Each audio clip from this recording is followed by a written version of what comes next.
Hello दोस्तों, मेरा नाम गौरव सिन्हा और ये मेरा नया यूट्यूब चैनल है शाश्वत सनातन के नाम से। नाम से बिल्कुल क्लियर है कि यहाँ सनातन धर्म, हिंदू धर्म, उससे रिलेटेड कहानियाँ, श्लोक, ग्रंथ और जो भी मेरा नित्य ज्ञान में जो अर्जित कर रहा हूँ, अलग अलग फेस्टिवल्स की बात होगी, लोर्ड्स की बात होगी और देवी देवता, हर लोग चीज़ के बारे में जो जो मुझे नॉलेज जिस तरह से हो रही है, मैं उसके बारे में जो पढ़ रहा हूँ मैं उससे रिलेटेड बातें करूँगा, कंटेंट डालूँगा, जिससे होपफुली आप लोग को अच्छा लगे और कुछ बेटर ही सिखा पाऊँ या फिर बता पाऊँ। सिखा तो मैं कुछ नहीं सकता, बता पाऊँ बेसिकली। तो चैनल का बेसिकली महत्व यही है और मैंने इसीलिए इसको शुरू किया है। आज ही के दिन क्यों शुरू करना था? बिकॉज आज नवरात्रा है, नवरात्रा का शुरुआत है, पहला दिन है। सभी को, आप सभी को, जो लोग भी इस वीडियो को देख रहे हैं, सभी को नवरात्र की हार्दिक शुभकामनाएं। शुरू करते हैं। उसके पहले मैं डिस्क्रिप्शन में मैंने 2 श्लोक लिखे हैं, ज़रूर जाके पढ़िए। और मुझे लगता है ये 2 श्लोक हमारे लाइफ में, मनुष्य के लाइफ में बहुत इंपॉर्टेंट है। पहला श्लोक जो कि श्रीमद् भागवत गीता से लिया गया है, अध्याय 2, गीता का सार, श्लोक 47वां, क्योंकि मैं इसको पढ़ रहा हूँ इसलिए मैं बता सकता हूँ, सामने ही रखा है मेरे। कर्मण्येवाधिकारस्ते मा फलेषु कदाचन माँ कर्म फल हेतुर्भर्मा ते संगो असत्व कर्मणि। इसका अर्थ है कि आपको सिर्फ कर्म करने का बोला गया, आप सिर्फ, आपके हाथ में सिर्फ कर्म करना है, फल की चिंता मत कीजिए, फल ईश्वर देंगे। ठीक है, तो उससे आसक्ति रखना ज़रूरत ही नहीं है, आसक्त मत होइए, है ना। आपका कर्तव्य सिर्फ कर्म करना, ये बहुत इंपॉर्टेंट श्लोक है। जीवन ईजी हो जाएगी अगर हम लोग अपने डेली लाइफ में सम्मिलित कर पाए तो। दूसरा श्लोक जो मैंने लिखा है वो है ओम सर्वे भवन्तु सुखिनः सर्वे सन्तु निरामयाः सर्वे भद्राणि पश्यन्तु माँ कश्चित् दुख भाग भवे। ओम शांति शांति शांति। इसका अर्थ क्या है? इसका अर्थ है सभी लोग खुश रहें, सुखी रहें और सभी लोग स्वस्थ रहें, दुखी ना हों और सारे संसार में शांति शांति और शांति रहे। कितना सुंदर श्लोक है, आप सोचिए। और अगर ये दोनों श्लोक हमारे लाइफ में आ जाए तो ज़िंदगी आसान हो जाएगी। तो इन दोनों श्लोक को मैंने डिस्क्रिप्शन में लिखा है, आप ज़रूर जाके पढ़िएगा इसको। शुरुआत करते हैं इस वीडियो का। और नवरात्रा है, शिव शक्ति दोनों मेरे लाइफ में बहुत इंपॉर्टेंट रहे हैं, महादेव और आदि शक्ति माता पार्वती। 9 दुर्गा का स्वरूप मानी जाती हैं और नवरात्रि का जो पहला दिन है वो शैलपुत्री के नाम से जाना जाता है। तो पहला जो माता हैं वो शैलपुत्री हैं, यानी शैलराज यानी पर्वतराज हिमावन की पुत्री।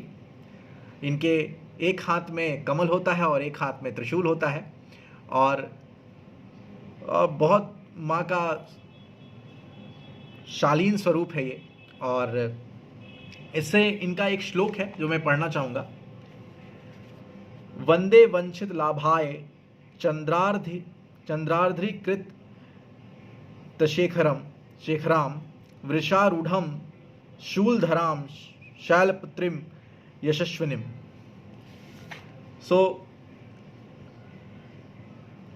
कहानी क्या है इसको हमको समझना पड़ेगा। शुरुआत कैसे हुई है? देखिए,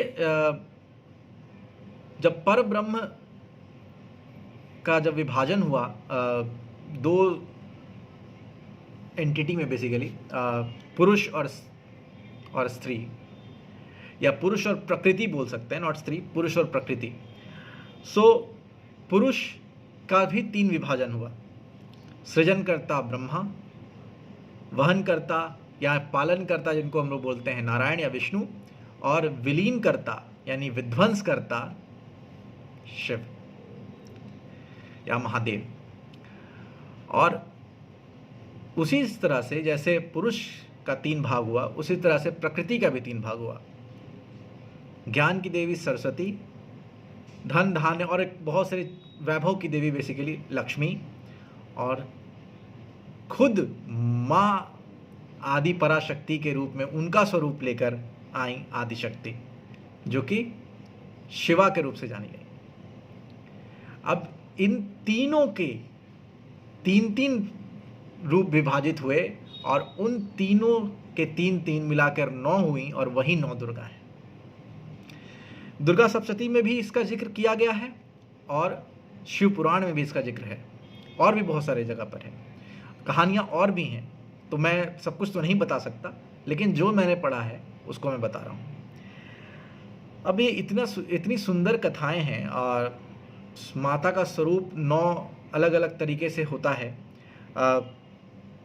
मैं एक कहानी की शुरुआत कर देता हूँ कि कैसे शैलपुत्री का शुरुआत होता है।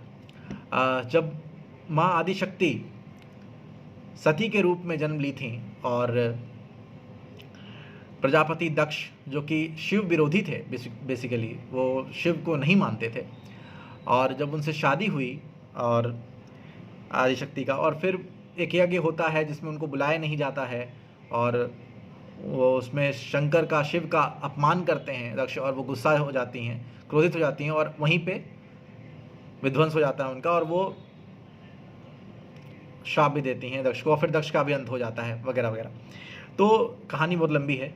तो वहाँ से जो सती का रूप जहाँ अंत होता है, वहीं पे पार्वती के रूप में जब शैलराज हिमावन और मीनावती के यहाँ जन्म लेती हैं, तो उनका नाम शैलपुत्री पड़ता है और बहुत ही सौम्य स्वरूप है और बहुत सुंदर स्वरूप है।